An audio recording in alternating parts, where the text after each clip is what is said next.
Tenho o prazer de dar meu boa tarde a ele e dizer a ele que a gente fica muito feliz quando a gente vê os mineiros, apesar de que ele não é mineiro, né? É mineiro de coração, ele não nasceu em Minas Gerais, mas representando Minas Gerais.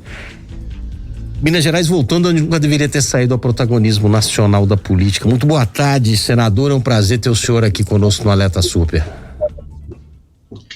Boa tarde, Sapia, é uma alegria para mim poder participar do seu programa na Super. Na verdade, já há algum tempo nós ensaiávamos essa possibilidade e eu sempre me considerei devedor de vocês, porque sempre me trataram com muito respeito e depois que eu assumi a presidência do Senado é muito importante participar do programa. Então, uma alegria estar com vocês, conversando com Minas Gerais, que é o meu estado, e estou inteiramente à disposição para toda e qualquer pergunta. Muito obrigado. Senador, vamos começar falando, evidentemente, sobre a CPI da Covid no Senado. Como é que o senhor vem avaliando aí essas reuniões, né, vamos dizer, com muita baixaria, muito grito para lá e para cá, palavrões, ofensas.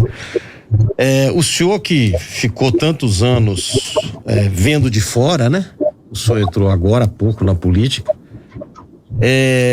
Não dá uma sensação assim de que tá indo para um caminho errado, não aqui dizendo quem tá certo, quem tá errado, mas até tanto governista como oposição, não tá uma coisa de um querendo aparecer mais do que o outro, não dá essa sensação, presidente? Sapia, com toda sinceridade, é muito importante a franqueza na nossa relação e na minha relação com a imprensa, eu tenho pautado assim. Eu sempre tive muita reserva em relação ao instituto da CPI. Sim. Mesmo antes de ser político, de ter meu mandato de deputado federal e agora de senador, o balanço que eu faço em relação às comissões parlamentares de inquérito ao longo dos anos é um balanço que eu considero negativo. Eu acho que serviu muito mais para palanques eleitorais do que propriamente para a eficiência da investigação. Até porque fatos com relevância jurídica, que possam até constituir crimes, são melhor investigados pelo Ministério Público Federal e Estadual, pela Polícia Judiciária, Polícia Federal, Polícia Civil, pelos órgãos de controle, como é a Controladoria Geral da União, o Tribunal de Contas da União, e o próprio Poder Judiciário. Portanto, eu sempre achei que esses fatos deviam ter o tratamento devido nessas instâncias próprias, até um pouco pela falta de aptidão do Legislativo, do Parlamento, para investigações dessa natureza. Mas a Comissão Parlamentar de Inquérito é um instituto do Parlamento de caráter constitucional, previsto no regimento das casas, tanto do Senado quanto da Câmara, e obviamente como presidente do Senado, eu preciso respeitar esse instituto, que é, no final das contas, um direito da minoria, tanto que bastam assinaturas de uma minoria para poder se instalar uma CPI no âmbito da Casa Legislativa. Então, o que eu vejo nessa CPI específica da Covid, da pandemia, eu, como presidente do Senado, eu tinha o meu momento da sua avaliação. Eu considerava que no ápice do problema, numa crise aguda da pandemia, com uma quantidade de mortos por dia absolutamente inaceitável e triste para a vida nacional, que nós devíamos mirar e focar nas soluções dos problemas através dos institutos próprios que nós temos, tanto no Legislativo quanto no Executivo. Sempre defendi a pacificação, a organização de ideias, uma coordenação por parte do presidente da República, com a ajuda da Câmara e do Senado, para que nós enfrentássemos o problema da pandemia, sobretudo com vacinação em grande escala no Brasil. E deixava, embora reconhecesse o direito da minoria, a apreciação da CPI para um outro momento. Mas o Supremo Tribunal Federal teve uma decisão, do plenário do Senado ratificando uma decisão do ministro Barroso, sim, determinando a instalação da Comissão Parlamentar de Inquérito. Eu cumpri a decisão, a instalei, ela agora é um órgão que eu considero que precisa ser respeitado no Senado Federal, e tenho muita crença de que os seus integrantes, tanto o presidente quanto o relator, quanto seus membros, possam ter a responsabilidade de cuidar dessa apuração sem antecipação de discussão político-eleitoral de 2022, com equilíbrio, com técnica, com respeito, inclusive, a alguma imparcialidade no exame. É o que eu prego, é o que eu defendo, é o que eu acredito, e espero muito que a CPI possa cumprir esse papel de apuração de responsabilidades sem se tornar um palco de espetáculo absolutamente inaceitável no momento que nós vivemos de uma crise aguda da pandemia do coronavírus. O senhor completou há poucos dias aí 100 dias sobre chancela de presidente do Senado, né? E nesse tempo o Senado teve a maior produtividade em 25 anos, ou seja, andou ou está andando com o senhor na presidência, né? Com esse jeitinho do senhor, né? Caladinho e tal. Eu até outro dia me peguei rindo, uns dias atrás, quando teve aquela primeira reunião que o senhor foi com o presidente da Câmara dos Deputados e também com os governadores, que ali o senhor tomou a frente, vamos dizer assim, né? O senhor elaborou um projeto que permitiu segurança jurídica aos entes federados para aquisição das novas doses de vacinas, se colocou como mediador entre os governadores, chamados até de oposição para com o presidente da República. E eu senti ali, quando eu vi o senhor falando, eu falei, isso vai dar uma ciumeira nos outros, mas não deu outra. O presidente dos deputados já foi para a Câmara e já deu uma no Bolsonaro.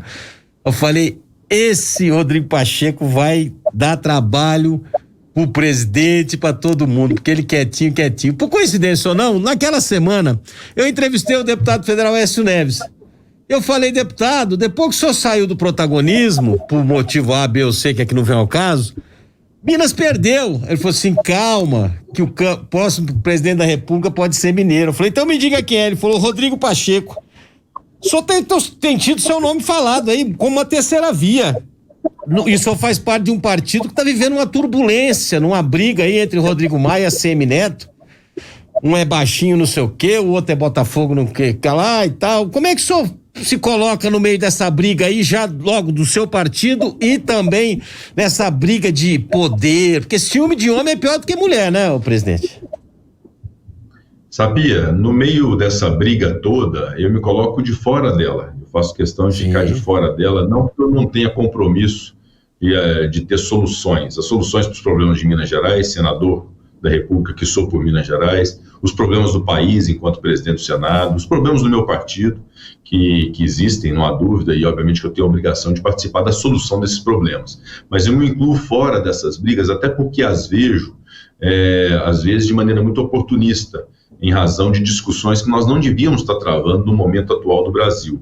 Nós, sinceramente, que nós vivemos hoje, a maior crise da história do Brasil. Sim. Uma pandemia sem precedentes, absolutamente inimaginável e inesperada, e que nos atingiu e vitimou muitos brasileiros e a família chorando a perda dos seus entes queridos. Nós temos um problema grave na economia, a fome batendo à porta das pessoas, então nós temos que ter um mínimo de responsabilidade de não discutirmos a eleição de 2022, especialmente aqueles que assumiram as posições de protagonismo na República. O presidente da Câmara, o presidente do Senado, o presidente da República, o ministro da Saúde, todos nós temos que ter um compromisso de solução agora com uma alternativa que seja uma alternativa de uma comunhão de esforços para se dar essa alternativa ao Brasil.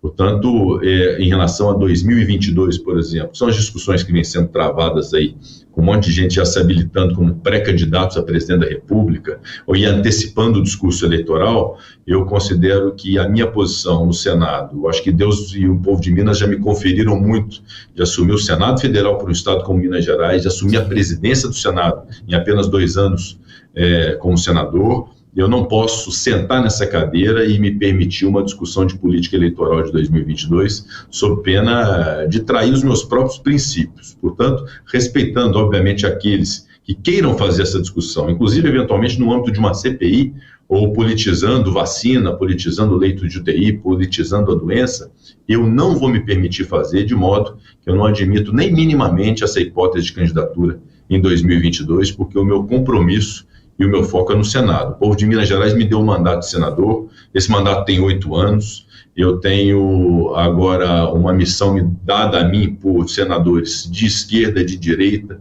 de oposição, de situação, da base de governo e da minoria. 57 senadores e senadoras me conferiram o mandato de presidente para poder reger a casa. É uma casa plural, que tem ideologias diferentes, pensamentos diferentes. Eu preciso ser um magistrado nisso. E o magistrado normalmente precisa ser independente e imparcial em alguns momentos. E essa imparcialidade me exige não discutir 2022 nesse instante. Obviamente, político que sou, em algum momento em 2022 eu vou me posicionar, tanto em Minas Gerais quanto no Brasil, porque nós não podemos deixar de ter a posição política dos candidatos que sejam da nossa preferência. Mas isso não será agora, sob pena de sacrificar um trabalho que eu tenho feito diuturnamente, de pacificação, de encontrar soluções, inclusive na relação que mantém com o presidente da Câmara, com o presidente da República, com o presidente do Supremo Tribunal Federal. O Senado tem que cumprir esse papel de bom senso, ponderação e sensatez na República, e eu não vou fugir disso. O senhor, com essa sensatez e com essa não politização das vacinas, conseguiu rapidamente resolver um problema, e eu até me incluo nessa solução desse problema. O senhor conseguiu aí um primeiro lote de 1 milhão de doses da vacina da Pfizer. Foi um acordo aí que foi feito através das colocações, o senhor sem politizar.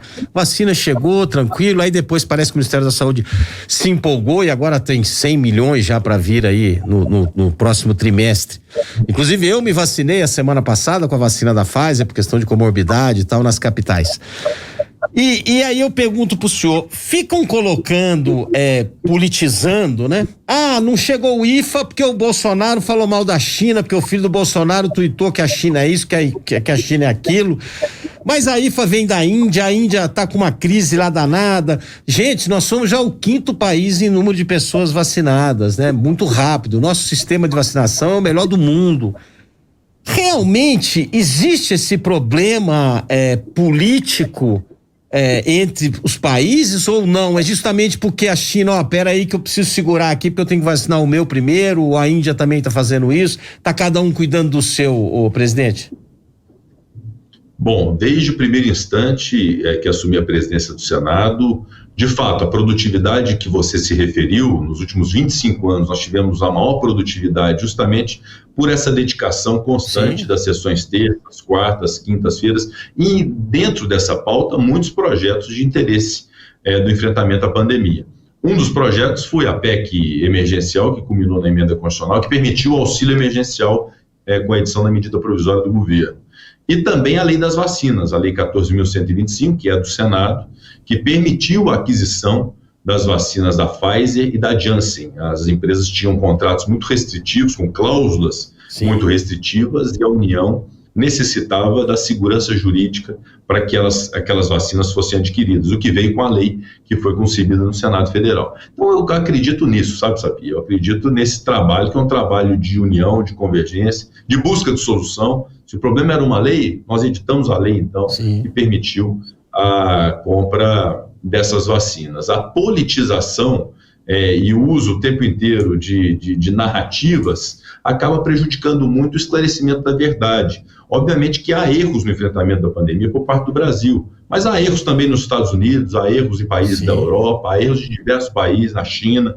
Todo mundo errou no enfrentamento da pandemia porque era algo novo, era algo difícil de se estabelecer, inclusive, uma estratégia de enfrentamento.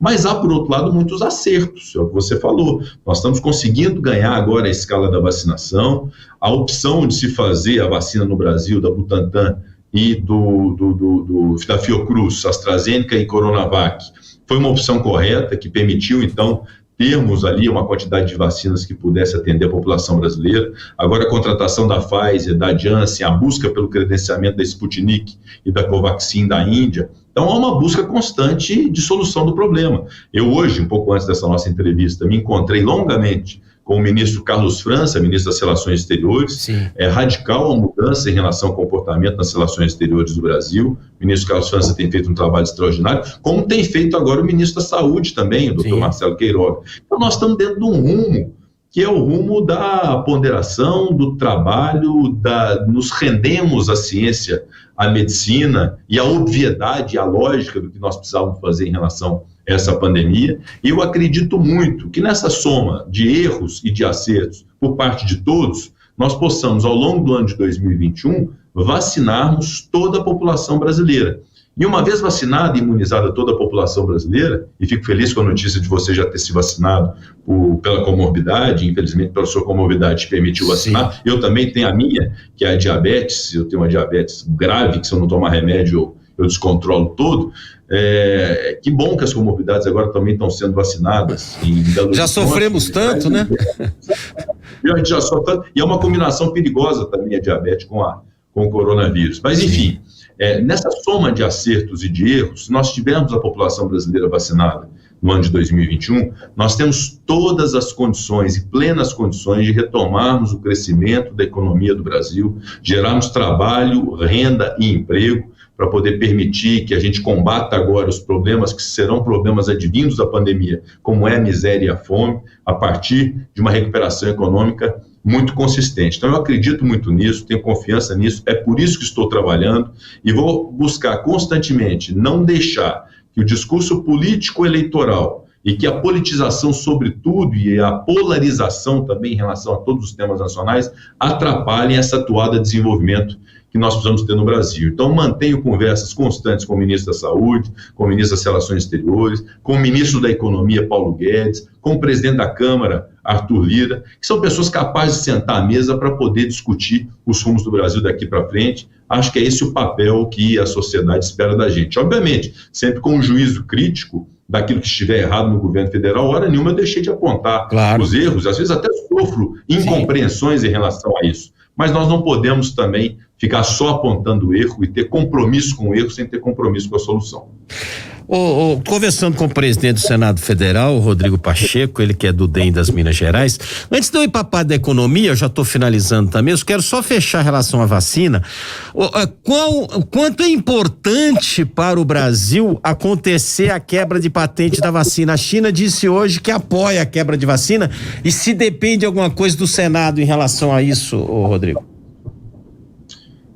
Sapia, mais um exemplo. Eu falei do exemplo da PEC emergencial, que estabeleceu o protocolo fiscal. Um país sério é bom que tenha um protocolo fiscal que se soma ao teto de gastos públicos, que foi o que permitiu ter o auxílio emergencial, que era a medida principal para as pessoas mais carentes da pandemia. Sim. O PRONAMP, que foi o Programa de Auxílio às Pequenas e Microempresas, que é um projeto do Senado também, que agora foi reeditado como um programa permanente, uma política de Estado.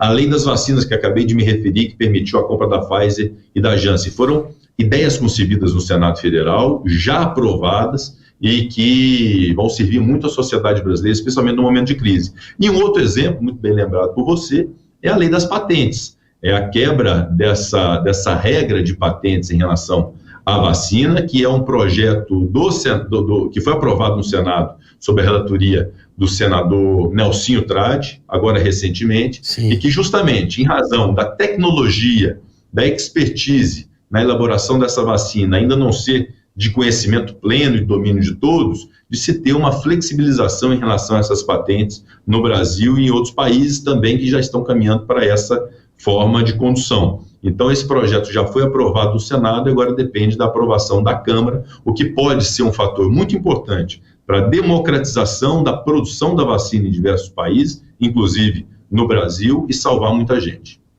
Um outro fato que eu queria tocar no assunto com o senhor, vocês aprovaram aí o auxílio emergencial, um valor bem menor do que de 2020.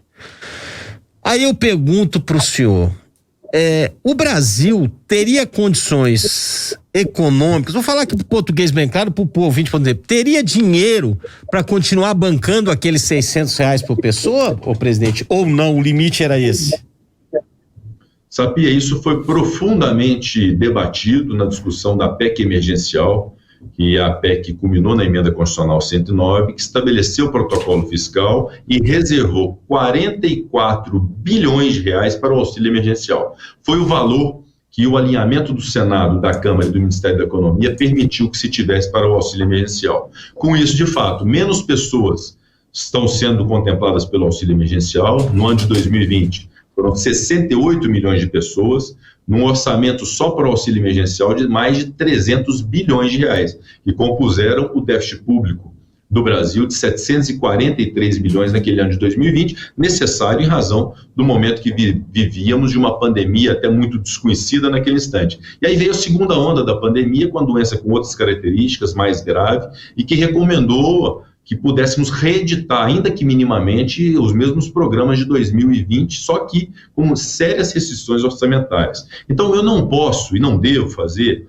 um discurso que às vezes soa demagógico de que nós precisávamos reeditar o programa dos R$600. É evidente que eu gostaria muito de reeditar um programa de R$600, mas não foi possível, sob o ponto de vista orçamentário, a reedição desse programa naquele patamar, naquele valor de 2020. Por isso eu compreendi e apoiei o Ministério da Economia na edição da medida provisória que estabeleceu os valores atuais do auxílio emergencial, mas todo esse discurso, eu disse recentemente a setores que defendem o valor de R$600, inclusive o Partido dos Trabalhadores, diversos sindicatos, centrais sindicais, defendendo a reedição dos R$600, eu disse isso que eu estou dizendo, que não seria possível, sob o ponto de vista orçamentário, reeditar o valor de 600, mas que esse discurso da necessidade das pessoas de se preservarem, de serem acolhidas no momento da pandemia, que possa essa energia ser agora catalisada no decorrer desses 4 meses de vigência deste auxílio emergencial que foi estabelecido pelo governo federal,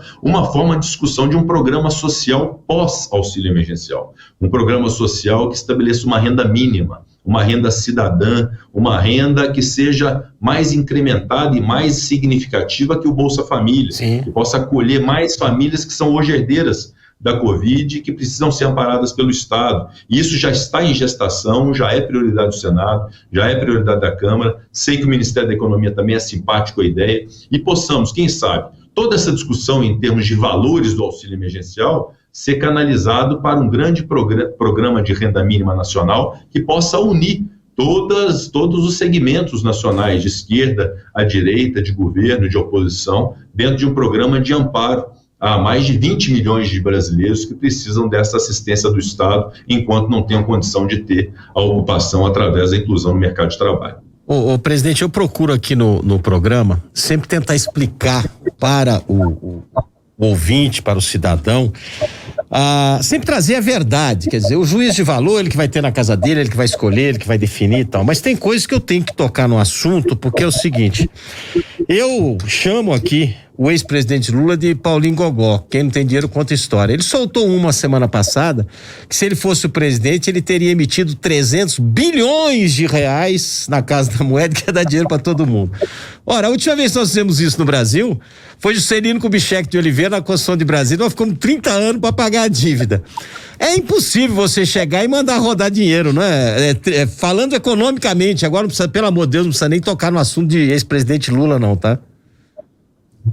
Eu sou da política, sabia, de que todas as ideias com fundamentos econômicos razoáveis devem ser colocadas à mesa e poder serem discutidas. Essa questão da emissão de moeda foi defendida por alguns setores da sociedade, agora você me dizendo dessa defesa do ex-presidente Lula em relação à emissão de dinheiro para poder socorrer os mais necessitados no Brasil. Evidentemente que é uma ideia. Agora, às vezes as soluções mais imediatas são soluções que comprometem a longo prazo. Nós temos um grande compromisso hoje no país, além, obviamente, de enfrentar a pandemia com o menor impacto possível, se Deus quiser, a partir de agora, com a vacinação em massa das pessoas, nós temos grandes compromissos em relação ao câmbio, em relação à meta de inflação, em relação a segurar a taxa de juros numa forma que não seja, num patamar que não seja proibitivo para investimentos no Brasil. Então, há fundamentos econômicos que precisam ser preservados. O Banco Central busca fazê-lo, o Ministério da Economia também, o Congresso Nacional tem que ter esse comprometimento. Portanto, não é uma solução de passe de mágica, um toque de mágica numa varinha de condão que fará dar solução a todos os problemas e fará aparecer dinheiro da noite para o dia. Agora, é óbvio que essa defesa social, de uma política social que atinja as pessoas, isso é compromisso de todo e qualquer homem público minimamente decente. Nós não podemos defender Estado mínimo a essa altura do Brasil, com tantas pessoas pobres e miseráveis no Brasil. O Estado precisa assisti-las e nós precisamos de programas sociais. Um novo Bolsa Família, com o nome que se queira dar, mas que estabeleça uma renda realmente digna às pessoas, que possamos controlar a inflação para que o preço daquilo que são produtos de subsistência, especialmente dos mais pobres, tenham o seu preço controlado pelas próprias regras de mercado e buscar insistentemente o que é o melhor programa social de uma nação civilizada, que é a geração de emprego e de trabalho. Por que eu falo de emprego e trabalho?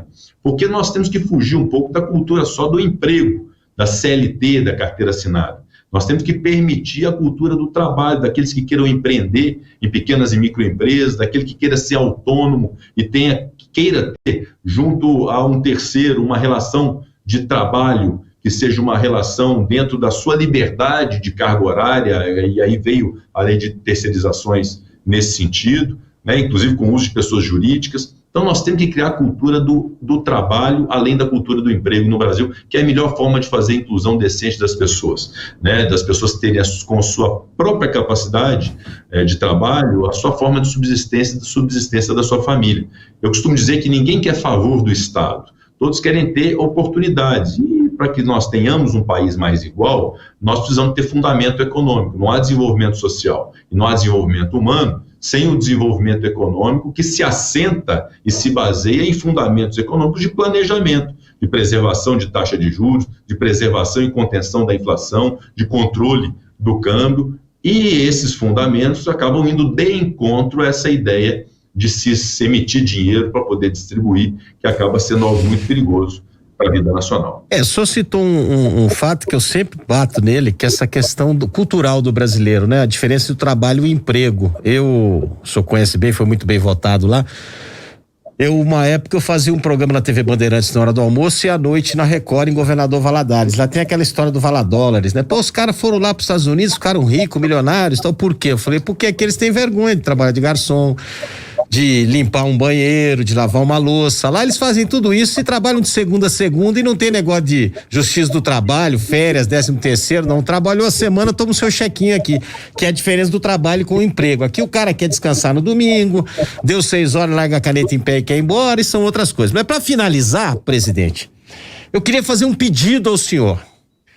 Eu entrevisto aqui quase que 3 por semana, prefeitos, seja da região metropolitana, das Minas Gerais, de fora do estado também.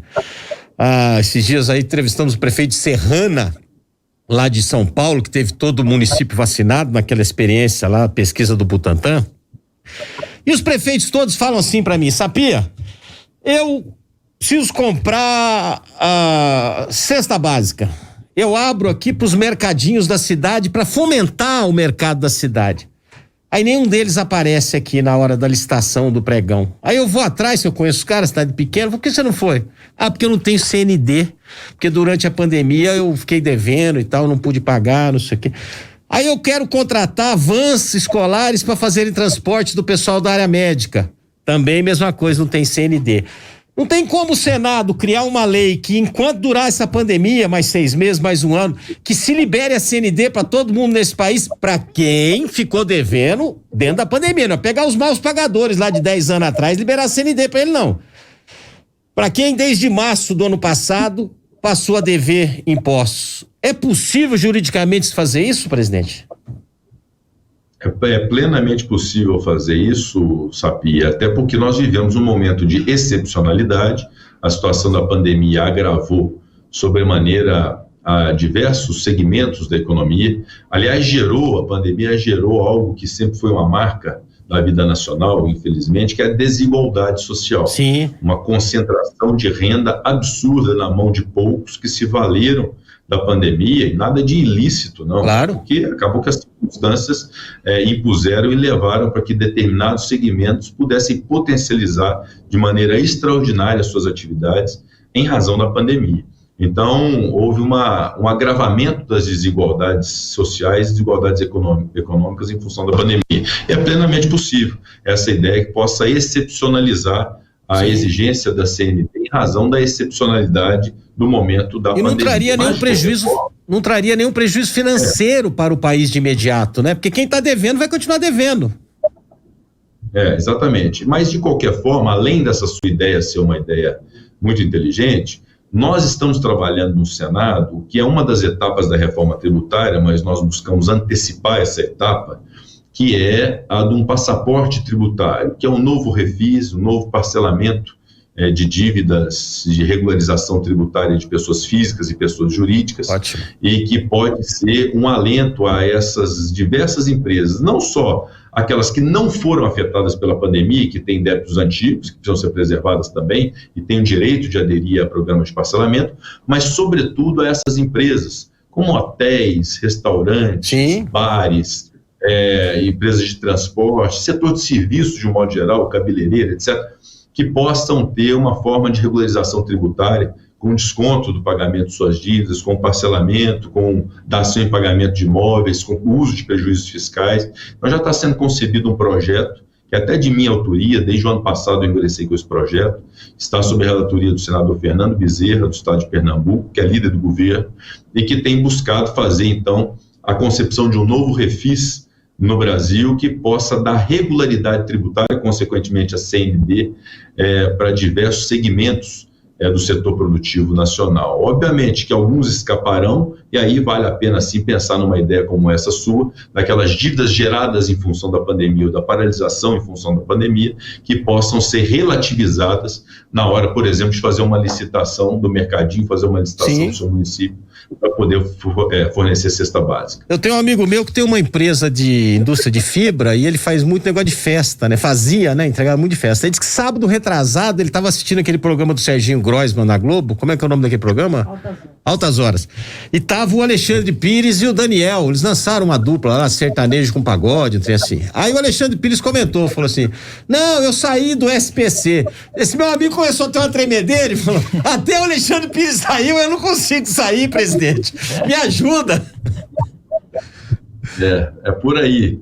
Seria cômico se não fosse trágico, essa situação que nós estamos vivendo. De fato, nós temos que salvar a economia do Brasil. Salvar a economia do Brasil significa salvar as empresas. Sim. As grandes empresas, mas também as pequenas e médias empresas, sobretudo. E nós temos um programa que foi concebido no Senado, que é o PRONAMP, o Programa de Apoio às Micro e Pequenas Empresas, que tornou-se recentemente, por votação no Congresso, ainda depende da sanção do presidente da República, um programa permanente de auxílio de crédito a juros mais baixos a essas pequenas e microempresas para que elas possam sobreviver. São os maiores empregadores do Brasil e elas precisam, consequentemente, ter esse apoio do Estado, o apoio do governo e o apoio do Legislativo para poder realizarem bem as suas atividades, que é bom para a sociedade, mas também para a geração de empregos e de trabalho. Presidente, queria agradecer a sua participação aqui. Queria que o senhor mandasse um abraço carinhoso pro meu grande amigo Jorge Periquito. Vou puxar a orelha do senhor porque o senhor me tomou a minha ministra Francine Alves, que eu carinhosamente a chamava de ministra aqui, que não ia cair, que era incaível. O senhor me tomou ela, tá? Mas o senhor está muito bem servido por ela e pelo meu querido Jorge Periquito. Um grande abraço pro senhor, parabéns pelo seu trabalho aí e quero ver o senhor aqui no estúdio daqui uns dias, hein? Vacinado já. Muito obrigado, Sapi. Eu vou transmitir os dois abraços, tanto ao Jorge quanto à Francine. E quero dar um abraço a você também, na sua capacidade, na sua competência e profissionalismo, e dizer que em breve visitarei você em loco, né? Assim que eu me vacinar, eu já com a minha comorbidade, vou me cadastrar para poder vacinar o mais brevemente possível e em breve, se Deus quiser, toda a população brasileira vai poder restabelecer as suas relações pessoais. Nada substitui o calor humano, é muito importante essas relações, até para a nossa vida mesmo, para o nosso bem-estar. Muito obrigado pela oportunidade de estar com você. Um grande abraço. Eu que agradeço, e uma coisa só para finalizar, né? A coisa mais difícil de se ver é um político segunda-feira em Brasília, ele fica lá de segunda a sexta, ele não tem, quando não fica sábado e domingo, né, presidente? Um abraço, bom trabalho e boa semana pro senhor. Obrigado, um abraço grande.